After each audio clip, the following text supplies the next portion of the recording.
Welcome to another edition of XFeed. We're doing this one a little bit earlier. Thank you so much for tuning in. Today, we are going over a ton of headlines. We are going to get into the nitty-gritty too of why I think some of the AI changes that are coming are going to be needed, why I think there's going to be a huge change in sentiment, and people are going to go from a want to a need. And sometimes it's the difference between life and death. And I'm not even kidding that, but we'll save that in towards the end. We're going to talk a little bit about the metaverse world and some of the crazy happenings that happened the other day. Apologies for not doing a stream yesterday. Wasn't feeling that great today. We are back at 100%. And this was my take. So I was sitting there last night and I was like, I'm seeing all these headlines. I'm reading all these things. And I feel like we're just getting to a point where things are going to break, collapse, snap, change. Insert your word of choice. There are decades where nothing happens, and there are weeks where decades happen. And I think by year's end, I wouldn't be surprised if everything we consider normal gets flipped on its head. Too much attention, too much awareness, and too many are ready for change. And this might be something where, okay, listen, maybe you're spending way too much time online, dude. And I'm like, okay, maybe it is. But also, we're at an age where information is available. Wasn't always like that, but now we can see things happening around the globe and be like, is that going to happen where I am? So let's get into the different headlines. The White House is preparing an executive order to target banks that discriminate against conservatives and crypto companies, addressing debanking practices with potential fines and penalties. So we played a clip a while ago for the RWA Segments podcast, which we had Mike Reevy on, and he was somebody that was paying a dev, I think in the UK, a dev in Canada, and they were giving them like USDT or USDC, and they were building out an app. And the bank that they were working with thought that they were doing something more like developing within crypto, and they just didn't like him, and they got debanked. And they were like, they took his money to be able to open the account and everything, and then was like, sucker. Right? And so that was a thing that happened a lot. You don't see it right now, but this is very good generally for the industry as a whole. So just on the AI realm, have you heard of Pika Labs before? So Josh Ong here, I think he just put his face on this, and this entire video is AI. And I've seen this like before. Reality is what you make and create Unreal AI videos with Pika. Try to Pika.art. I think we're going to see a lot of AI apps come out, and it's going to be wild to see on the timeline. So Hugo making a comment regarding the news that happened the other day where there was a huge big buyer that went out and bought 5,000 Metaverse plots within Otherdeeds, which is the creators of Bored Ape Yacht Club, Yuga Labs. They created this other side Metaverse. So big player goes out and buys a lot. Hugo had the take, says, what kills me is that other communities through stubbornness or ego will hold off until they have no choice simply because it's Yuga. They'd rather be doing shit on Nifty Island or wherever other platform there are. Building other side equals no brainer. So let's argue this for a second. And obviously, like, I'm a fan of what Yugi's doing, et cetera, et cetera. But I think that we do have an absolutely incredible backlog of PTSD within the space regarding the metaverse lands. Now, ignoring the fact that everybody's super tribalistic and whatever they get into initially, they're going to be all for that. But let's try to show like some actual rationales and reason with it. And I'm going to use Sandbox here. And if you're a big fan of Sandbox, that's awesome. But this is something that was pretty much the talk of the town. And then it still exists. There's still a lot of cool things going on with it, but it just doesn't have the same, I don't know, I guess like sentiment around it, right? So people went around back in the day and tried to buy premium plots for the Sandbox because it was, cited location is everything. I think there's like some 120,000 plots within the Sandbox. You have one of these, you're able to create it. Okay, cool. And Bored Ape Yacht Club went out and actually bought a whole bunch of squares. And can I ask the question, how many of you guys remember the last time the Bored Apes have shilled anything about the Sandbox? And yo, Corvus, what's going on? How we doing? I get that it's maybe like a competitor to other side, but that's not the point, right? The idea with all these metaverse platforms is that everybody's going to be on different spots. If you have this IP, you want to be able to build for people that are on these other things. So people that are, tribalistic, we use that term, over on Sandbox, they can experience what like a Bored Ape experience is. And I'm pretty sure that it was the team behind Crypto Cities that built out the Bored Ape one in Sandbox. But when was the last time that anybody talked about them having that experience or advertising it? So then Kaiju Kings, this is another big NFT collection. There was about, have you ever seen Pacific Rim? It's not related to them exactly, but you know, Kaiju, similar to that. But this was back in 2021. Yesterday we purchased 45 land plots to build out a Rampage style game in the Sandbox for 3x3 plots. And so I was like, okay, they put, you know, a sizable investment into doing that, buying the plots, getting the builders, whoever it was, probably somebody not on their team, they probably had a, you know, contract that out to build it. And then you go and I'm like, okay, so we have Ethereum, we have Arbitrum, we have Optimism, Avalanche, Polygon, Explorer Lab. They're highlighting that you can buy these caskets. They have these pages unlocked, whatever that is. We can go into it one day maybe, but like still scrolling through, forge your path across, Kaiju Originals, quality art. Okay, so there's nothing about Sandbox, but they spent a whole crap ton of money to have an experience within Sandbox. Why are they not highlighting it on their site itself? That seems sort of weird. And so CyberKongz, these were the biggest people that were advocates for Sandbox. They went out, they spent ungodly amounts to have the biggest area within Sandbox. Also, on a side note here with CyberKongz, their banana yield, those original Genesis CyberKongz yielded 10 banana token a day. At one point, it was like $1,000 a day. Obviously, the market crashed. It's not the thing anymore, but apparently it's stopping yield on the 18th of August, and they are changing what that is. So new tokenomics and distribution to be announced. We haven't seen like a very big shakeup in that regard. For NFTs associated with a token. So curious what that is. But to the point back of them having, you know, these big aspirations and wanting to highlight everything within Sandbox, to prepare for the Kong's arrival as the leading social avatars in the metaverse, we have invested in a variety of assets across various metaverses. This will allow us to create custom CyberKongz experiences and distribute asset rewards to holders via play and collect. So that's great. But then for Axie Infinity, Guild of Guardians, Ember Sword, which Ember Sword shut down, the Sandbox, like when we click on this, welcome to the alternative reality. Season 2 about CyberKongz, Connect Wallet. Is like Play and Connect in Sandbox? Is that something else? I don't really get what that is, but it looks like there's a video here. Let's check it out.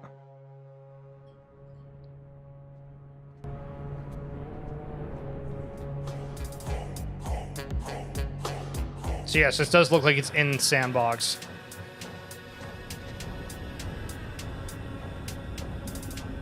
Although I could be wrong. I don't know how to verify.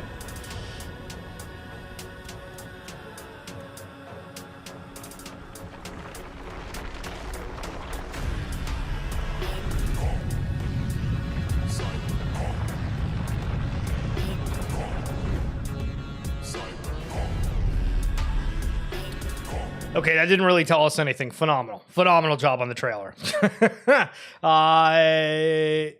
Yeah, so but basically the point with it, right, and the only reason I'm trying to highlight these aspects of it is I think that whenever we have like a surefire, hey, this is going to be valuable to our brand, this is worth putting a whole bunch of capital behind because it's not cheap to create any of these experiences, I think that we have a huge PTSD kind of situation where people are just going to wait until they have confirmation about things.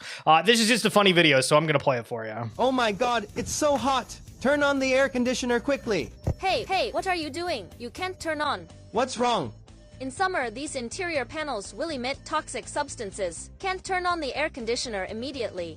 What should I do on such a hot day? Let me teach you a trick. You can feel very cool in the car in summer. First, we open the passenger window completely. We opened and closed the left front door 8 times. Bang! Bang! Bang! So I got baited because they were like, "Oh, this is what you got to do for air conditioning." I wasn't expecting them to create a fan with the door. That is absolutely hilarious. So Takashi Murakami, a very well-known, world-renowned artist, is launching an NFT collection of sorts, and woo, this has been like one of the most controversial things for whatever reason. It's like a double-edged sword because Takashi's made several different NFT collections or done collectibles and sorts, and he was a part of the Clone X. If you've seen within that collection, some of them go for exponentially more than floor, and 9 times out of 10, it's because it's Takashi Murakami trait that's on them in particular. So let's read what they have to say. We've just released our new NFT card collection. At this point, it feels like I, Takashi Murakami, am the only one left in the art world still putting out NFTs. So basically that opening line was what caused an absolute stir, because there's a lot of artists, maybe not as big as Takashi, they're still trying to do something with NFTs, but that felt sort of like a dig. I mean, it's kind of 50-50 on like how emotional you want to get about that, but just recently we also released an NFT project by Mr. Through my company. Creating art for me holds several meanings. One is to push forward at the cutting edge of the times, to carve into uncharted territory, and to create entirely new standards of value. Another is to engage in a profound exchange with the collective consciousness of people. So I'm trying to explore the relationship between collective value and beauty within the blockchain space, something that may not be understood now, but perhaps will be recognized in the far future. So again, this was thrown in ChatGPT. I'm telling you, every time you see one of this like elongated hyphen things, it's that every time. So now minting as part of on-chain summer. Remember when the whole on-chain summer thing for base was last year? I feel like that's just not a thing anymore. These also look like heavily like Yu-Gi-Oh cards, but there's a video with this, so let's see what he has to say. Hello, I'm Takashi Murakami. In January 2024, I released 108 flowers, featuring 108 unique Murakami flowers blossoms. And now, with 108 flowers revised, those flowers return, but in fresh, renewed appearances. This time, I've also added flying dragons and brand new characters to expand the universe even further. And right now, you can mint 108 flowers revised NFTs as part of On-Chain Summer on Base. I hope you'll enjoy exploring this unprecedented world of trading cards that I've created. Hello. So again, just thinking about trading cards in general, you got vibes, you got what's going on with Takashi Murakami here, you got the Azuki ones. I feel like I'm forgetting an obvious one off the top of my VeeFriends, right? There's a lot of NFT and trading card game crossover lately, which has been very, very interesting to watch. So we get to the stupid stage, and that's a line that I heard from Bill Noble, and it's weird because he's somebody that I watch a lot regarding like crypto, and he's streaming like 3 times a day talking about all these sort of things, and he's very nervous about the fact that we are seeing so many companies doing treasuries of some sort within crypto, and what we've seen lately is the fact that this is happening more with not your traditional crypto treasury tokens, which may not be a bad thing, but does that mean that we're at some sort of a silly phase? So BSN says, Justin, Verb Technology announces $558 million pipe deal to become first public treasury for Toncoin. So Ton blockchain is the network behind Telegram. And that's the big narrative around it. And we've seen recently for that network that there was a lot of bigger NFT collections, including CyberKongz and Bored Apes that we talked about a little bit earlier, that were selling stickers. And I think each collection sold like $1 million plus worth, which is crazy. So a company going out and doing $558 million. Then you go to May Pharma. So a pharmaceutical company has acquired a Litecoin and launched a $100 million institutional treasury strategy with Charlie Lee and GSR serving as advisors. So go from Ton to Litecoin. Usually we have like the Bitcoin, Ethereum, Sol, XRP treasury. Those feel like kind of the Fantastic Four. But now we're getting a lot of other ones joining in. And then over in Brazil, the strategic BTC reserve proposal to be debated in Parliament, August 20th. Interesting. Very interesting. Most people want to be founders. Very few want to sit alone long enough to find something worth building. We've highlighted it a few times on the stream, like Sam Altman from OpenAI the other day, talking about his original startup. And I think when you go down the list and you hear like the backgrounds of even people that are a part of like the successful companies right now within Web3, they've had so many different things, whether, you know, some of them are mega successful, some of them have failed, but there's a lot of individuals that are very driven. And it's interesting to see kind of who sticks around, who's focusing on what, because there's a lot of people you'll notice that, you know, get into the space and they'll jump around to certain things. Is that a bad thing necessarily? Not really, but everybody eventually finds a fit. And ZachXBT is one that has done just that. So ZachXBT is a big detective within Web3 for anybody that doesn't know. And generally when there's a big hack, Zach is the one to kind of come out and say, hey, we've traced the breadcrumbs and here's the group that's behind it. Here's the wallet addresses, working with law enforcement, a whole bunch of other crazy stuff. Star Platinum, who puts out a ton of threads regarding various individuals within the crypto space, did one on ZachXBT, and I feel like he's a pretty notable individual, so let's run through it quick. He bought crypto in 2017 and got scammed. Lost over $15,000. Started reading block explorers to understand what happened. Today, he's the most feared crypto investigator. Who is ZachXBT? Before becoming a detective, Zach was just another retail investor. He trusted projects, aped into NFT collections, then came the rug pulls, then came the hack. In 2018, he lost over 15,000 in ETH, so he opened Etherscan and started digging. He learned alone, tracked wallets through mixers, joined OSINT circles, mapped out scam flows on paper. He never studied finance, he never worked in tech. Just used public tools and a lot of time. By May 2021, he had enough. Yo, not an influencer. What's going on? Thanks so much for the sub on YouTube. Hope you're doing well. His first case exposed a shady raise by Impact Theory. And this was Impact Theory. It was like Tom, the guy's name's Tom something, wasn't it? I'm forgetting, but this was a big NFT collection back in the day. Then came Rogue Society, 15,777 NFTs minted. Devs disappeared and Zach followed the money. Tracked the wallets, posted Discord receipts. The founder came out of hiding, and that was just the beginning. He uncovered the $70 million Pixelmon disaster. Holy smokes, now we're really going back. So Pixelmon, it's kind of seen, I think, as like a positive sentiment, I suppose. But at one point, it was some young founder that was the original creator of that. A lot of things just were super shady. The fact that they were able to get $70 million for basically nothing and charge the likes that they did was insane. Exposed how the team used mint funds to buy Bored Apes, then dismantled a phishing ring that stole $2.5 million in Bored Ape NFTs. Zach mapped the wallets and found the scammers. 5 were arrested in France. The police thanked him publicly. But his biggest case came in 2022. A 10-part report on MachiBigBrother. He linked 21 wallets to $37 million in missing funds. Machi sued him for defamation. The crypto community raised $1 million for Zach's defense. He didn't back down. Machi dropped the lawsuit. Yeah, it's always interesting when you have like big players that are kind of tangled up in some of these interesting previous lives.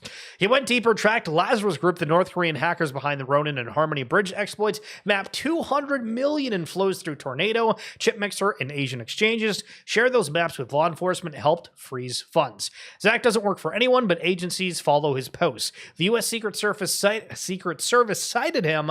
French cybercrime units called him faster than police. Arkham paid him to unmask wallet owners. He's helped recover over $435 million in stolen funds, all without showing his face. He exposed influencers BitBoy, Logan Paul, Lark Davis, Kyle Chase. He didn't care if they had lawyers or fans. He tracked phishing rings, error drop dumpers, key opinion leader, front runners, insider pumps, posted 200 plus investigations in 4 years. In 2025, Paradigm made it official. Zach joined as an incident response advisor. Matt Huang credited him for recovering over $350 million for victims. After 4 years, he's just one of the same cartoon platypus avatars and the same obsession. ZachXBT became the standard. His work changed exchange policies, got scammers arrested, and turned on-chain analysis into a form of justice. He started with the rug and built one of the most trusted reputations in Web3, the crypto detective. What a written piece. What a story. That's ZachXBT. Holy smokes. Yo, RDO, good morning. Good to see you again. Hope you were doing well. So we talk a little bit about doing the RWA Segments podcast, right? And why do we do that? Well, so I think there's a lot of things where if you don't really like learn about it, you don't hear about the specific people that are being involved with it, you don't realize what is happening within the industry. And so this is a clip from Miguel Kudry, who's doing L1 Advisors. And basically, they've been building for a while, trying to make it where financial advisors can connect to people like you and I that are out in this crypto world where we are, essentially, right? So building up the tool base for this. And on their site, there was a breakdown about how crazy the youth of the world are getting attached to crypto. So here's a quick 2-minute clip from that episode. And again, this is with Miguel Kudry from L1 Advisors. Well, I was reading on the L1 site before that you guys had like kind of a stat just to highlight how significant it was to the crypto holdings that like 20% of Americans own digital assets and 86% of millennials already do. Is it something where you see, all right, for the younger generations, they're pretty much just going all in on this? Yes. The young generation, we call them the new gen investors, are very disillusioned with, the traditional, let's call it the 60-40 portfolio. One of the biggest reasons for that is wealth creation opportunities. I mean, our generation hasn't had the same wealth creation opportunities that perhaps our parents and grandparents did. One of those opportunities is, the owning property. It's just very hard now for millennials and younger folks to buy property. And what do you turn to? Well, you turn to, other hard assets, and the assets that we actually understand because we are digital natives. We grew up online. We live and breathe. Everything that we do is online, and now money is online. And so we get it. Naturally, we just get it. And this generation has very self-directed themselves into crypto. And, for many, it's been a wealth creation opportunity. And for more and more people, it's about having control over their wealth. It's not just about making a quick buck. It never is, but it's about really having the right to move assets wherever you want to move them, to access products and services that, no bank or brokerage can tell you can't.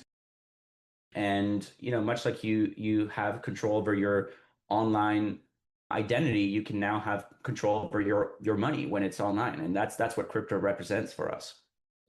Bada boom, bada bing, bada boom. So if you want to hear that episode or any of the other ones, again, the link's down in the YouTube description below or in my bio on X. This week, we just did a recap show. So if you're wanting to hear some of the best in the biz, that is what it's all about. And thank you guys so much for checking that out. Bo from Pudgy Penguins, the security lead. What does he got to say?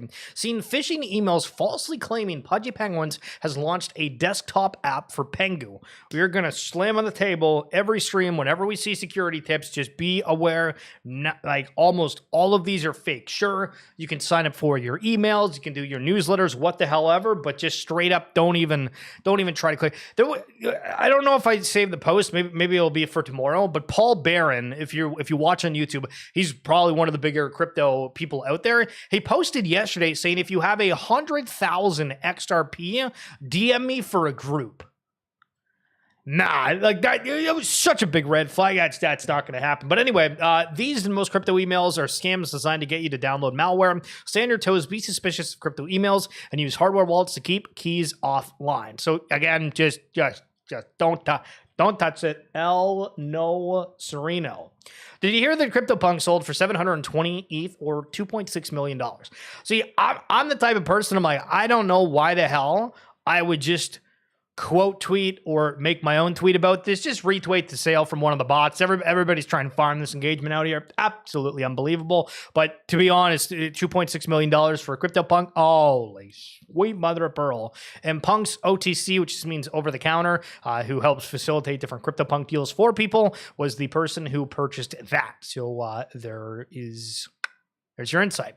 Intel, MetaMask to launch MetaMask USD stablecoin issued by Stripe. Everybody is doing a stablecoin of their own. And for argument's sake, this is sort of like where a lot of the NFT collections said, hey, we're going to go out and make our own chain, right? Like, I mean, Fluff World, Root Network, Bored Apes, and the Ape Chain. We go down the list, right, of all these different ones that say, hey, we need to do our own thing. I mean, CryptoKitties going into Flow as kind of an example too, even though I think CryptoKitties is still on ETH, but the team that created that were the people that created Flow. And so we had that notion where everybody was like, oh, we're just going to build our own. And now it seems like that exact same narrative is forming within stablecoins where everybody's just going to issue their own because they can. So on the topic of scams, I was thinking about this when I noticed. And so a cafe in the Netherlands is accepting Bitcoin payments. And so the concept with it is, I'm guessing you like scan a barcode of some sort. I don't exactly know what that would look like because I've never done that in person before. But I would make the argument that I've not really been a big like Ethereum name service, like, oh yeah, the people that go out and buy those expensive names, where Staker went for a whole bunch after the US said that liquid staking is not considered a security. Maybe that's actually one of the best use cases for the names, because the amount of people that I would actually send crypto to within the space is very, very minimal. But if suddenly we're using all of this across the world, different businesses are taking that, do you want to scan a QR code that potentially somebody could walk in to this establishment, put a barcode over the barcode of said person's shop without somebody noticing? Next person goes in, they scan it, and let's just say like it's a drainer of some sort. And you're like, oh crap. Versus you type in, I don't know, restaurant.eth or restaurant.btc, whatever the hell the name service is for whatever network that it's on. It's making me think, all right, you know what? Maybe we do need those names for that exact reason. So here's a bullish take on Ethereum. So is Ethereum superior to that? Yeah. Well, I think Ethereum is having its 2017 moment now, because now is the time that Wall Street will take tokenization seriously, and it's taking place on Ethereum. So I do think it is the biggest macro trade for the next decade. I just see so much risk, because when they made the trade-off to proof of stake, they introduced a lot of complexities, centralization risks. There have been issues in terms of more vectors for attack when they do bridges and the layer 2s. There are other protocols that do smart contracts. A lot of people are working on the functioning of that with Bitcoin, right, to enable smart contracts on Bitcoin. So how do you mitigate the risk in Ethereum that a lot of people see? I mean, the SEC could still classify it as a security. Yes. Well, these risks that you describe seem like smaller risks compared to the fragility of the existing financial system, right? So let's say, what is the financial system's value in the US, in the real world today? Well, the GDP is 80 trillion, and the financial system is 80 trillion, and that runs on plumbing that, if you're raising risks, are far more fragile. We are using trust vectors that are, in some cases, arcane systems, transfer agents that, rubber stamp things. I mean, look at the level of fraudulent activity on a traditional financial system ledger. JP Morgan, who I think is leading in terms of security for its customers and trying to do fraud prevention, still about 7% of their activity is suspicious. So, and I mean, back to the point of younger people get into crypto because they have control over the money. Again, if you've ever had, a credit card decline, or you go to your bank and you're like, hey, can I transfer this? And it turns out to a huge ordeal. And we've seen absolute horror stories lately where you can't pull out more than $3,000, or you have to let them know, and there's a transfer, and they need to know exactly where the money's going and all this other stuff. And so I very much agree with the archaic system problems with it. So Matthew Siegel, to match Bitcoin's institutional, keyword institutional footprint, ETH would need $31 billion plus in additional corporate treasury purchases, $9 billion in ETP support demand, so total $40 billion plus in inflows. Now, apparently, Warren Buffett's sitting on like $100 billion in cash, so maybe he's a saving grace to be able to move ETH to the same institutional footprint as Bitcoin. But again, the individual we just looked at a moment ago, very high on Ethereum. And that's actually kind of a crazy stat when you compare just the two of how much would need to be injected to see the other. Raoul Paul, this is utterly insane. Instantly rendered AI worlds in near pixel perfection. This is the worst it'll ever be too. The exponential aids keeps accelerating exponentially. So Genie 3, it feels like a watershed moment for the world models. We can now generate multi-minute, real-time interactive simulations on any imaginable world. This could be the key missing piece for embodied AGI. I can also create beautiful beaches with my dog. I don't know if there's anything with it, but I mean, like, look at that. This feels like a high fidelity Grand Theft Auto sort of game here. This is all generated in real time, looking like that. Oh my goodness. So let's talk more about security. DashHound Wizard. They had their account compromised the other day. What happened? I want to sincerely apologize to anyone affected by the scammers who took over my account. I've seen some of the DMs and conversations they had with people, and I'm genuinely sorry for any confusion or concern caused. Honestly, they did a terrible job at trying to scam. If they really wanted to grift, they could have just made a hot girl account, chilled garbage all day, and launched a token, and probably would have made a boatload. Instead, they fumbled hard and should be ashamed of how horrible they were at scamming and for scamming as well. I feel like that's sort of weird to be like, hey, I got scammed, but like they could have done it better. On a more serious note, here's how they got me. 3 dogs dropped off at 6 a.m. There's always some just like, okay, we know where this is going on the opening. And I was barely awake. I saw what looked like an official email from X saying I had violated a policy and needed to review or remove a post. A friend of mine had recently been suspended after calling out a bunch of hot girl scam accounts. So I figured maybe something similar had happened to me and wanted to access it quickly.